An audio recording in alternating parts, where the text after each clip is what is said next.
आमने सामने आज जोन 2 के नाल घाटी क्षेत्र के रोंगटे खड़े कर देने वाली घटना सामने आई। मां बेटी की लड़ाई में बहन ले लेती है छोटे भाई की जान।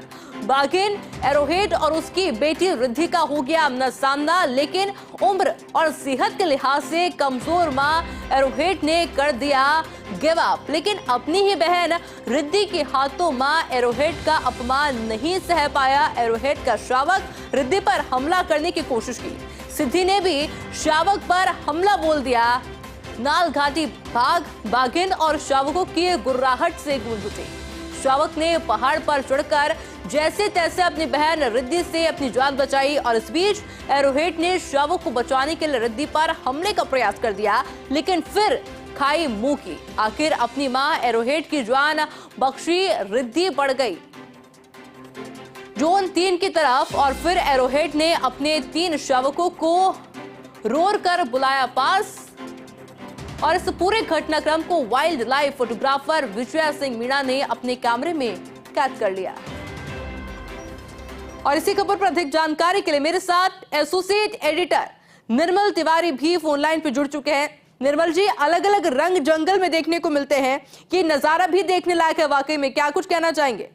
निश्चित तौर पर देखिए, रोंगटे खड़े करने वाली घटना थी। ये जोन नंबर 2 की घटना है। आज शाम नाल घाटी का जो क्षेत्र है वहां पर एरोहेड जो रिद्धि की मां है, रिद्धि और सिद्धि की मां T-84 एरोहेड वहां अपने तीनों शावकों के साथ थी।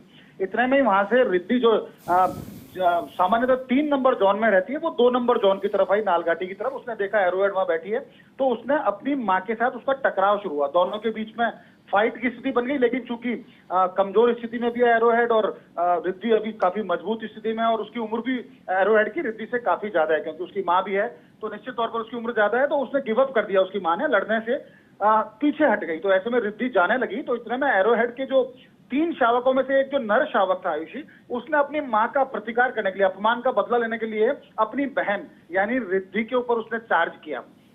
लेकिन चूंकि वो अभी 10 से 11 महीने का ही और रिद्धि एकदम से बिल्कुल पूरी तरह से हष्ट-पुष्ट है, तो रिद्धि ने उसको मारने के लिए पीछे बढ़ी। तो उधर जितने भी पर्यटक खड़े थे, खासकर विजय सिंह मीणा जो वाइल्ड लाइफ फोटोग्राफर है, जो इस पूरे दृश्य को अपने कैमरे में कैद कर रहे थे, उन सबके मुंह से आह निकल गई, क्योंकि रिद्धि इतनी आक्रामक है कि वो अगर शावक हाथ में आ जाता है एरोहेड का, तो उसका निश्चित तौर पर आज काम तमाम होने वाला था। उनके मुंह से भी बरबस निकला कि आज ये नहीं बच पाएगा, लेकिन वो पहाड़ पर चढ़ गया और थोड़ी देर तक तो उसका पीछा किया रिद्धि ने, लेकिन वापस नीचे होते रही और वो जो शावक था वो पहाड़ पे सुरक्षित हो गया। ऐसे में एरोहेड अपने बच्चे को बचाने गई, तो एक बार फिर उसका सामना अपनी बेटी रिद्धि से हुआ।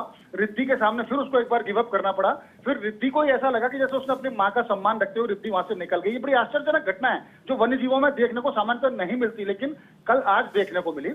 और रिद्धि ने एक बार फिर अपनी मां को उसकी जान बख्शते हुए वहां से एरोहेड के पास से वो निकल गई वापस जोन नंबर 3 की तरफ। इतना में एरोहेड अपने रोर करने लगी अपने तीनों बच्चों को एक साथ करने के लिए, क्योंकि 2 बच्चे अलग भाग गए थे और एक बच्चा रिद्धि से जान बचाने के लिए जो पहाड़ पे चढ़ा।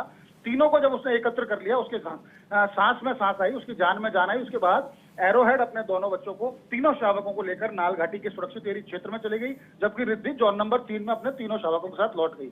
इस घटना को आश्चर्यजनक इस रूप से माना जा रहा है कि रिद्धि का अपनी मां एरोहेड से पहले भी कई बार सामना हुआ है, लेकिन जिस तरह से आज का जो घटनाक्रम हुआ, 2 बार एरोहेड ने गिव अप किया, फिर वो जिस तरह से शावक को मारने की उसने कोशिश की, उसके बाद मां को उसने सम्मान देते हुए दोनों बार बख्श दिया गिव अप करने के बाद। निश्चित तौर पर कहा जा सकता है कहीं ना कहीं संवेदनाएं वन्य जीवों में भी देखने को मिलती हैं और यही आज सब कुछ देखने को मिला। इसको विजय सिंह मीणा नाम के जो वाइल्ड लाइफ फोटोग्राफर है उन्होंने कैमरे में कैद भी किया। लेकिन इस तरह के दृश्य निश्चित तौर पर रणथंभौर की जो प्रतिष्ठा है, रणथंभौर के प्रति जो वन्य जीव प्रेमियों का जो आकर्षण है, उसको और बढ़ाता है। और देखिए, क्योंकि 30 तारीख लास्ट है, उसके बाद 3 महीने के लिए यानी 1 जुलाई से जो कोर जोन है रणथंभौर सरिस्का के, वो बंद हो जाएंगे। ऐसे में पर्यटकों की समय भरमार भी है और इस तरह के जब नजारे पर्यटक देखते हैं तो निश्चित तौर पर न केवल वो इनसे उत्साहित होते हैं, इनसे उनमें एक अलग तरह का उत्साह आता है, बल्कि ये सीखने को भी मिलता है कि वाइल्ड लाइफ का एक जंगल का जो कानून है वो भी अलग है। जंगल में भी वो जो वन्य जीव रहते हैं उनमें भी संवेदनाएं हैं, खासकर जो एपेक्स प्रेडेटर है बाघ के अंदर अगर इस तरह की संवेदनाएं देखने को मिलती है तो निश्चित तौर पर रणथंभौर एक शोध का विषय है।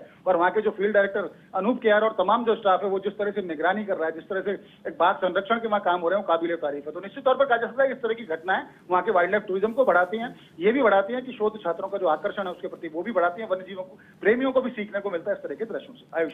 बिल्कुल निर्मल जी, यानी कि ये कहना गलत नहीं होगा कि जो फीलिंग्स इंसानों में होती है वो इन जानवरों में भी होती है, क्योंकि इससे पहले मैं आप ही की खबर की जानकारी दे रही थी जहां पर प्रेम प्रसंग देखने को मिल रहा था और यहां पर एक मां की ममता भी दिखाई दी और एक बच्चे का अपनी मां के प्रति प्यार भी दिखाई दिया। बहुत बहुत शुक्रिया निर्मल जी आपका तमाम जानकारी के लिए।